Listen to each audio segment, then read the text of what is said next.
اعوذ باللہ من الشیطان الرجیم بسم اللہ الرحمن الرحیم سورۃ البقرہ رکو نمبر 2 آیت نمبر 25 ان اللہ لا یستحیی ان یضرب مثلا ما بعوضۃ فما فوقها ان اللہ بے شک اللہ لا یستحیی نہیں حیا کرتا ان یضرب یہ کہ بیان کرے مثلا ما بعوضۃ کوئی مثال مچھر کی فما فوقها یا اس سے بھی زیادہ حقیر چیز کی فاما الذین آمنوا پس بہرحال وہ لوگ جو ایمان لائے فیعلمون پس وہ تو جان لیتے ہیں انہ الحق من ربہم کہ بے شک یہ حق ہے ان کے رب کی جانب سے واما الذین کفروا بہرحال وہ لوگ جو کافر ہیں فیقولون پس وہ تو کہتے ہیں ماذا اراد اللہ بہذا مثلا کیا ارادہ ہے اللہ کا اس جیسی مثالیں بیان کرنے سے یضل بہ کثیرا گمراہ ہوتے ہیں اس کے ساتھ بہت زیادہ ویہدی بہ کثیرا اور ہدایت بھی پاتے ہیں اس کے ساتھ بہت زیادہ وما یضل بہ نہیں گمراہ ہوتے اس قرآن کے ساتھ یا اللہ کے کلام کے ساتھ الا الفاسقین مگر فاسق کافر لوگ۔ حضرات محترم، گزشتہ درس میں آپ حضرات نے جنت کی صفات، جنتیوں کی صفات اور جنت کے میووں کا تذکرہ پڑھا تھا۔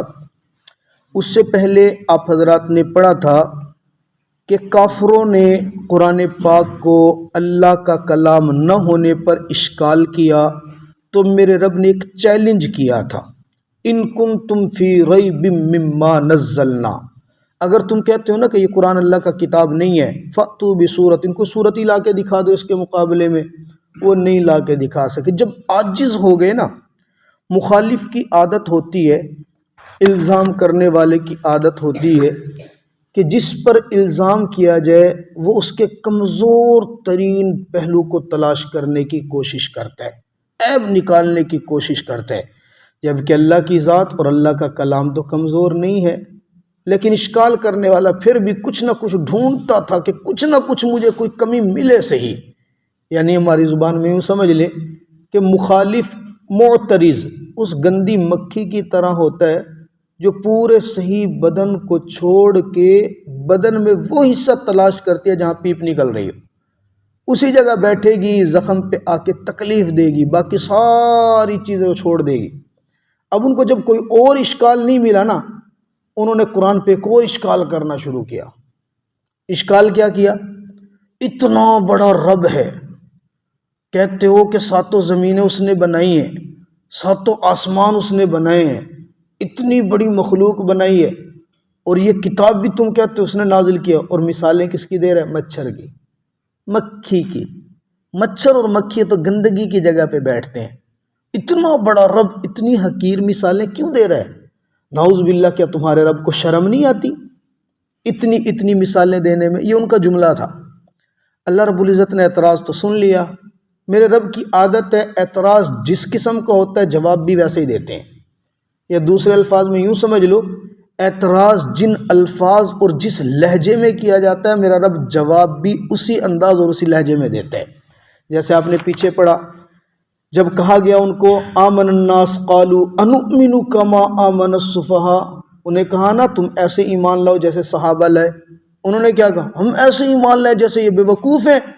انہوں نے بے وقوف کہا، اللہ نے اسی لہجے میں جواب دے کے کہا الا انہم هم السفہاء، سمجھ جاؤ بے وقوف وہ نہیں، بے وقوف تم ہو۔ جملہ بھی وہی، انداز بھی وہی، الفاظ بھی وہی۔ یہاں انہوں نے اشکال کیا، اللہ کو حیا نہیں آتا؟ مکھی اور مچھر کی مثالیں دے رہے، اللہ نے فوراً جواب دیا لا یستحیی ان یضرب، بے فکر رہو، اس کو کوئی حیا نہیں آتا، اس کو شرم کرنے کی ضرورت ہی نہیں ہے۔ اصل میں مثال دینے والے کا مقصد بات کی وضاحت کرنا ہوتا ہے، اور یہ تو اس کی کمال دانش مندی ہوتی ہے کہ وہ بڑے سے بڑے مسئلے کو چھوٹی سے چھوٹی مثال دے کے سمجھا دے۔ یہ تو عقل اور فہم اور بلاغت کا کمال ہے کہ گہرے مسائل کو چھوٹے چھوٹے مثالوں میں سمجھا دے۔ اللہ رب العزت نے کہا مجھے ضرورت پڑی مچھر تو مچھر فما فوقہا، اس سے بھی کوئی حقیر چیز ہوئی تو مجھے بیان کرنے میں کوئی شرم نہیں ہے۔ میری مثالوں کو دیکھ کے دو قسم کے لوگ بنیں گے، ایک مومن اور ایک کافر۔ جو مومن ہوگا وہ کیا کرے گا؟ فَأَمَّا الَّذِينَ آمَنُوا فَيَعْلَمُونَ أَنَّهَا الْحَقُّ، وہ تو دیکھ کے کہے گا جو کچھ بیان کیا میرے رب نے حق بیان کیا ہے۔ اللہ مکھی کی مثال دے، مچھر کی مثال دے، زبردست مثال دی ہے رب نے۔ اور جس کے دل میں کھوٹ ہوگا، اما الذین کفروا، جس کے دل میں کھوٹ ہوگا اس کو خوبی بھی عیب نظر آئے گی، اوکے ماذا اراد اللہ بہذا مثلا، اللہ کیا کر رہا ہے، اس طرح کی مثالیں دے رہے، وہ عیب نکالے گا۔ میرا رب فرماتے ہیں یہ قرآن، بہت سارے لوگ اس سے گمراہ ہوتے ہیں اور بہت سارے لوگ ہدایت پاتے ہیں۔ گمراہ وہ ہوتے ہیں، ہدایت وہ پاتے ہیں جو اس قرآن پر ایمان لاتے ہیں۔ گمراہ وہ ہوتے ہیں، کون ہوتے ہیں؟ ما یضل بہ الا الفاسقین، فاسق گمراہ ہوگا، کافر، یہاں بالاتفاق فسق سے مراد کفر ہے، کافر گمراہ ہوگا، اس کی گمراہی میں مزید اضافہ ہوگا۔ اب ایک اشکال ہوتا ہے، آپ نے اس پارے کے بالکل شروع میں پڑھا تھا ھدی للمتقین، یہ قرآن تو صرف ہدایت ہی ہدایت ہے، اور یہاں اس آیت میں کیا آ رہا ہے؟ یضل بہ کثیرا ویہدی بہ کثیرا، بہت سارے لوگ گمراہ ہوتے ہیں۔ اب بظاہر ایک بندہ سرسری طور پہ پڑھنے والا کہے گا قرآن کی دو صفتیں آ گئی ہیں، ایک صفت آئی ہے کہ یہ ہدایت ہے اور ایک صفت یہ ہے کہ اس سے گمراہ ہوتے ہیں، تو مطلب کیا ہے؟ مفسرین فرماتے ہیں اگر غور کیا جائے تو آیتوں میں جواب ملتا ہے، جہاں میرے رب نے ہدن کی صفت بتائی نا، وہاں ساتھ متقی کا لفظ لگایا ہے کہ یہ ہدایت صرف اور صرف متقین کے لیے ہے۔ جو متقی نہیں نا، جس کے دل میں تقوی نہیں ہے، جس کے دل میں ایمان نہیں ہے، اس کے لیے یہ ہدایت نہیں ہے۔ اسی کی وضاحت تو اللہ اس آیت میں کر رہا ہے، یضل بہ کثیرا، بہت سارے گمراہ ہوں گے اس کے ذریعے سے۔ پھر یہاں پہ اور ہدایت کون پائے گا؟ یہدی بہ کثیرا، بہت سارے ہدایت پائیں گے۔ دوسرا جواب یہاں پہ یہ سمجھ میں آیا کہ قرآن گمراہ کرنے والا نہیں ہے۔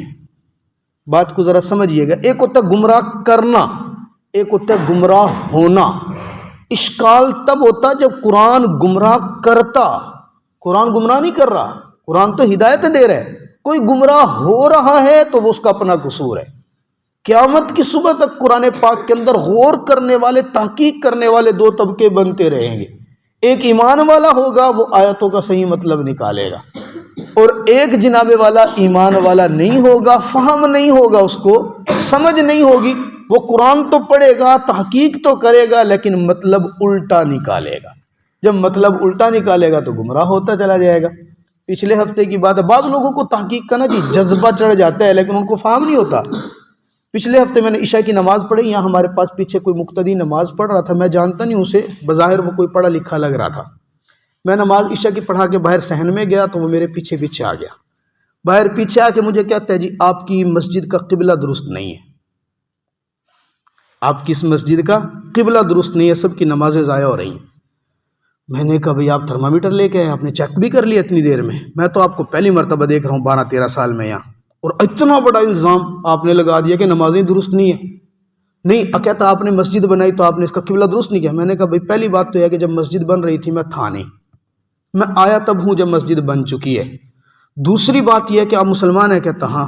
میں نے کہا آپ نے یہ بات خیر خواہی کے جذبے سے کی ہے، کہتا ہاں۔ میں نے کہا آپ ایک نماز پڑھنے کے لیے آئے تو اتنی خیر خواہی آپ کے دل میں آ گئی، جس نے بیچارے نے مسجد بنائی ہوگی کیا ان کے دلوں میں خیر خواہیاں نہیں ہوں گی؟ انہوں نے اس پہ بھرپور بھروسہ نہیں کیا ہوگا، تو وہ تحقیق نہیں کی ہوگی قبلہ کیسے ہے، محراب کہاں رکھنا ہے، کیسے رکھنا ہے، تو بڑی احتیاط کا کام ہوتا ہے۔ میں یہ دیکھ رہا ہوں کہ ماشاءاللہ آپ کا ایمان آپ کو یہ بات کہنے پہ مجبور کر رہے ہیں، تو جنہوں نے بنائی ہے جذبے سے کہ اللہ کا گھر بنا رہے ہیں، انہوں نے کتنی احتیاط کی ہوگی۔ کہتا نہیں آپ کی مسجد میں مجھے ٹیڑھی لگ رہی ہے۔ میں نے کہا یہ بات تو ہو گئی تھی سمجھنے سمجھانے کی، اب بات دلیل کی آ جاتی ہے۔ بظاہر آپ مجھ سے واقف نہیں ہیں، میں آپ سے واقف نہیں ہوں، آپ بتائیں، میں پوچھنا بھی نہیں چاہوں گا کہ آپ کون ہیں، بظاہر آپ پڑھے لکھے آدمی لگ رہے ہیں، مجھے آپ شرعی طور پہ مسئلہ بتائیں کہ کعبے کی سمت میں کس طرح ہمیں ڈگری پہ رکھنا چاہیے تو ہماری نماز ہوگی۔ کہتا نہیں یہ تو نہیں پتہ۔ میں نے کہا پھر جب آپ کو پتہ ہی نہیں ہے تو اشکال کیا ہے؟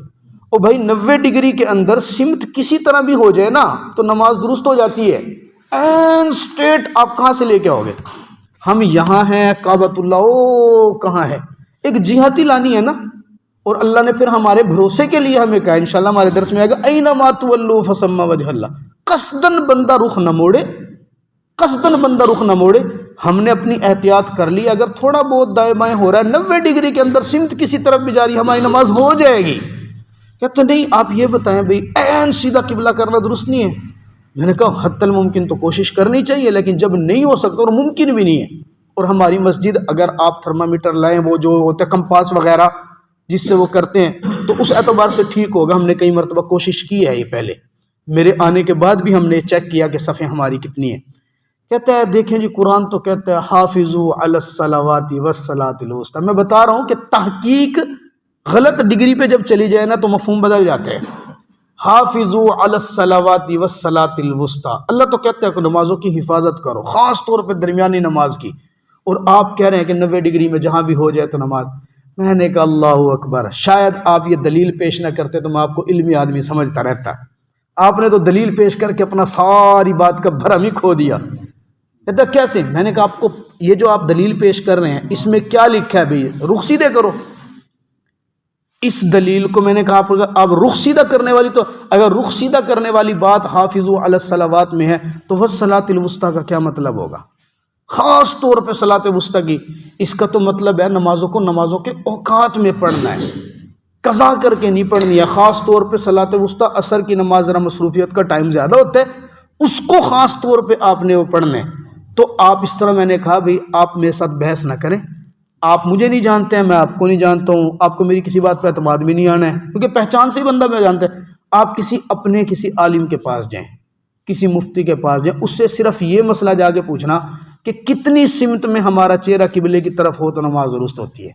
جب آپ اس سے مسئلہ پوچھ لیں گے پھر آپ یہاں آ جانا، میں انشاءاللہ جن احباب نے مسجد بنائی ہے ابھی الحمدللہ وہ سب زندہ ہیں، تو ان سے بلا کے پوچھ لیں گے بھئی آپ نے کیا کیا ہے، تو اس کے بعد 3-4 مرتبہ ملا، جہاں ملتا ہے بیچارہ چہرہ نیچے کر کے چلا جاتے ہیں۔ تو ایسا ہوتا ہے کہ قرآن پاک کے اندر اگر غلط جذبے سے آپ کریں گے نا، قرآن اللہ نے ایسا کتاب نازل کی ہے، آپ اس کو صحیح معنی میں پڑھیں گے آپ کو یوں لگے گا کہ اللہ نے میرے حالات دیکھ کے نازل کیا ہے، میرے اندر جو کمیاں ہیں واقعی قرآن مجھے وہ سمجھا رہا ہے۔ تو باطل فرقے والا جب دیکھتا ہے، وہ دیکھتا ہے اس کی ہر آیت کو اپنے مطلب میں نکالنا شروع کرتا ہے، اسی لیے وہ گمراہ ہوتا ہے۔